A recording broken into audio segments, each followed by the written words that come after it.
quero fazer um discurso aqui, aproveitando esse tempo mais longo, é difícil a gente ter essa oportunidade, que fuja de discussões mais triviais ou mais conjunturais e pense o Brasil de forma estrutural, porque eu acho que isso ajuda a gente a ter saídas concretas.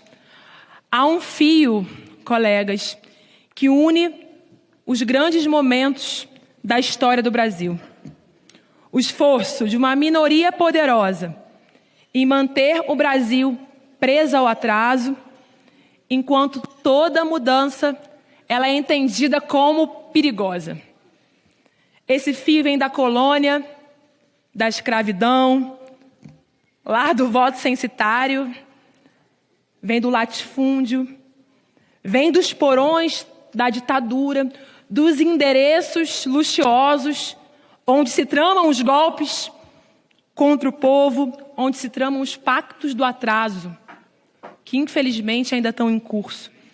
Esse fio está vivo até hoje, nas mãos dos que querem um Brasil dependente, submisso e ainda desigual. Acabar com a escravidão não pode, vai falir o Brasil. 13º, férias, não pode, vai falir o Brasil. Reforma agrária, de jeito nenhum, vai falir o Brasil. Isentado, imposto de renda, quem ganha até R$5.000, vai falir o Brasil. Acabar com a escala 6x1, vai falir o Brasil. A velha ladainha lutando sempre pelo atraso, quando na verdade o que vai falir o Brasil é a gente continuar tendo os de cima com muito, pouquinhos lá em cima, e a ampla maioria embaixo com tão pouco. Eu digo para os colegas, o Brasil é uma batalha permanente entre as elites pelo atraso e o povo pelo futuro. E nós temos que ter responsabilidade com o futuro desse nosso país e com o futuro do mundo. Vejam só, eu ouvi a deputada aqui, que me antecedeu, defender Israel. Não é possível. Foram 37 mil mortos, pelo menos em Gaza, mortos por Israel. E eu não estou falando do povo israelense, estou falando do Estado de Israel. A maioria mulheres, crianças. Um genocídio que é televisionado para o mundo inteiro.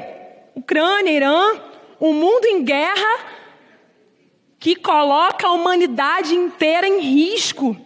E aqui no Brasil, uma guerra que também se anuncia nas favelas, nas periferias, uma guerra sem mísseis, mas com corpos tombados no chão, com helicópteros de guerra atirando diretamente para as favelas, a guerra das escolas sitiadas, dos territórios criminalizados, da juventude negra, caçada, silenciada, com a sua cultura perseguida.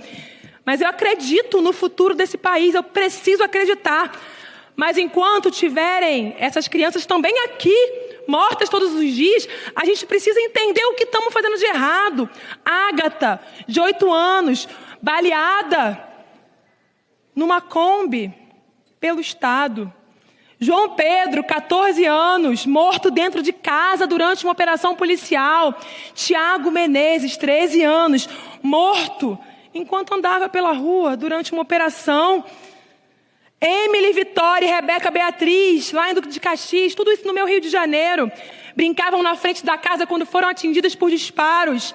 Marcos Vinícius, filho de Bruna, 14 anos, morto voltando da escola, e a sua mãe carrega uma blusa suja de sangue para lembrar do horror que chegou no corpo do seu menino.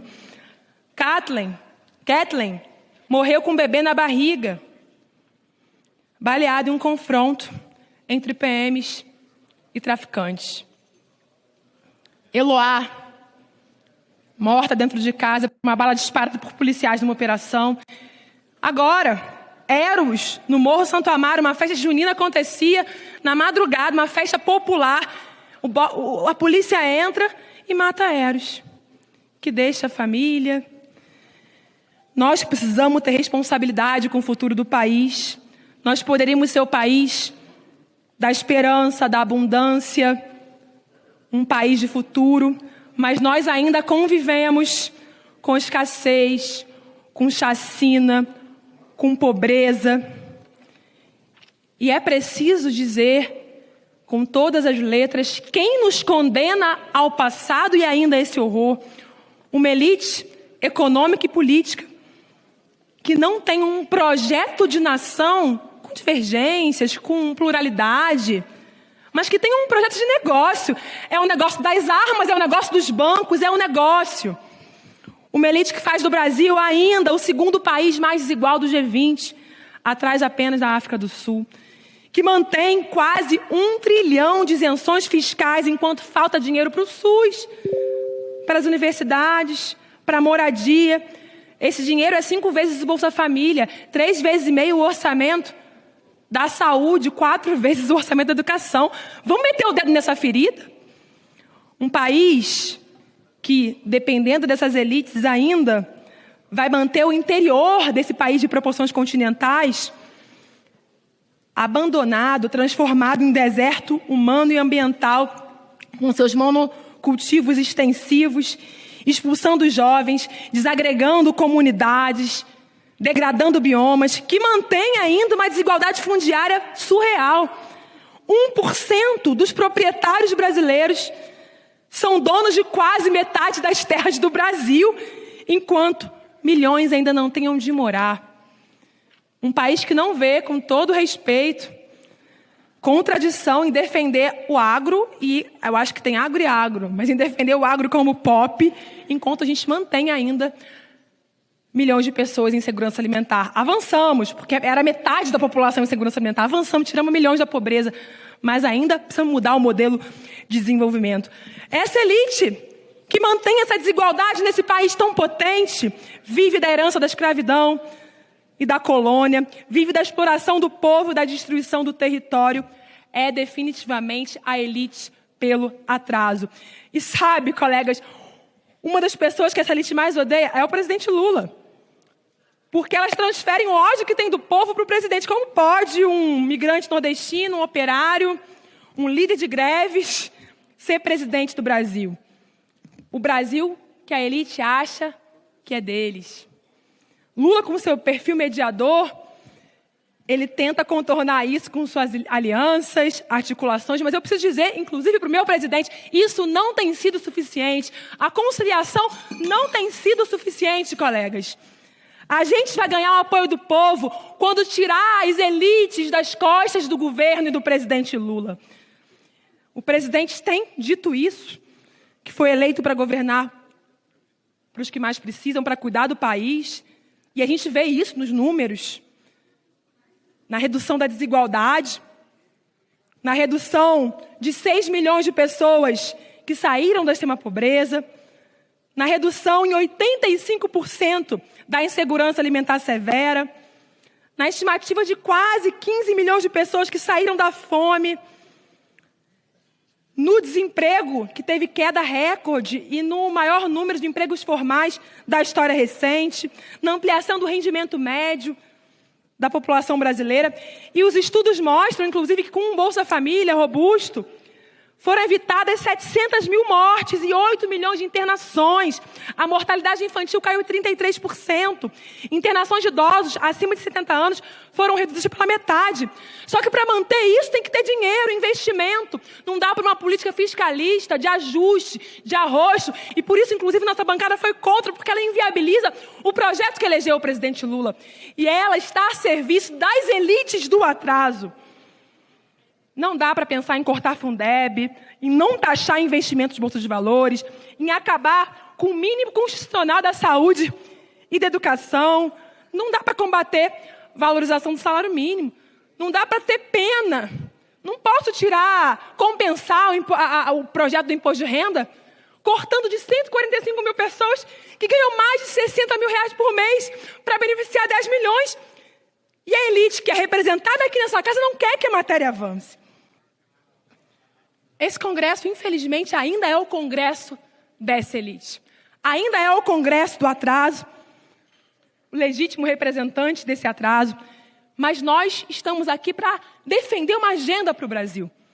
Uma agenda democrática, popular, que envolva planificação econômica, fim do ajuste fiscal, que não governe para o rentismo, que transforme isenções fiscais em investimentos diretos em saúde e educação, uma agenda que avance em justiça tributária, uma agenda que avance em educação e cultura como motores da nossa soberania, educação técnica, plural, universal, uma cultura da juventude viva, uma ciência própria, uma agenda que não abra mão da reforma agrária e urbana, repovoar o campo, gerar trabalho, baratear os alimentos, que caminhe para o desmatamento zero, para zerar o déficit habitacional, uma agenda que garanta pleno emprego como meta nacional, um desenvolvimento ecológico de verdade. A gente está falando de emprego verde, de reflorestamento, de proteção das águas, dos povos tradicionais, de planejamento público para taxar a exploração mineral e petroleira.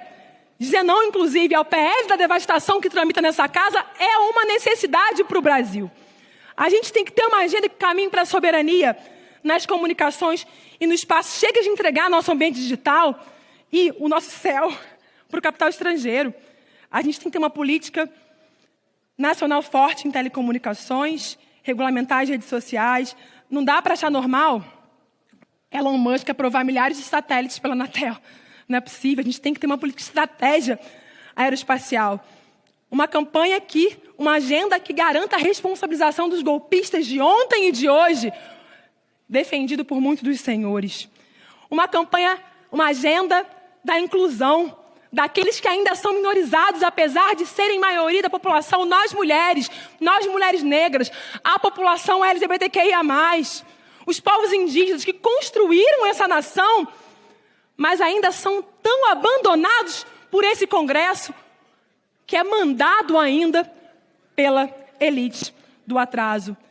Por fim, colegas, estamos diante de uma escolha histórica. Ou nós deixamos o Brasil nas mãos das elites pelo atraso, ou construímos com o povo o futuro que o Brasil merece. Eu tenho certeza do lado que eu estou. Eu vou lutar até o fim para que o Brasil seja finalmente dono de si, não submisso. E a gente pode ser potência porque já somos um país enorme, com um povo incrível, com imensas fontes de água doce, com as maiores florestas. E a gente tem um papel a cumprir no mundo. Nós temos que ser a potência da paz, do combate à desigualdade e à fome, a potência da diversidade e do pluralismo, a potência da democracia e da ecologia. Eu sou, colegas, mãe de 2 crianças. E eu luto por um Brasil melhor, é para isso que eu acredito na política, que eu ocupo a política, para os meus filhos e para as crianças brasileiras, que são parte da geração que vai fazer o futuro. Mas para que exista futuro para ela, é nossa responsabilidade fazer com que o povo acredite na política, porque não há outro caminho para avançar, para melhorar o Brasil, senão a política. E para isso, a política tem que estar a serviço da democracia, e de uma democracia que, de fato, promova o enfrentamento às desigualdades, promova o cuidado com a natureza, com os povos que protegem nossa natureza. Está na hora da gente definitivamente escolher um lado, e esse lado precisa ser o lado do povo e não das elites do atraso, porque estar ao lado do povo é fazer com que o Brasil tenha possibilidades de futuro e de incidir, inclusive, no futuro do mundo inteiro. Muito obrigada, agradeço a paciência dos colegas nessa véspera de feriado, e que, quem sabe, tenhamos um congresso com uma outra cara, num próximo período, com a cara mais parecida com o povo e mais comprometido com as agendas populares. Obrigada, presidente.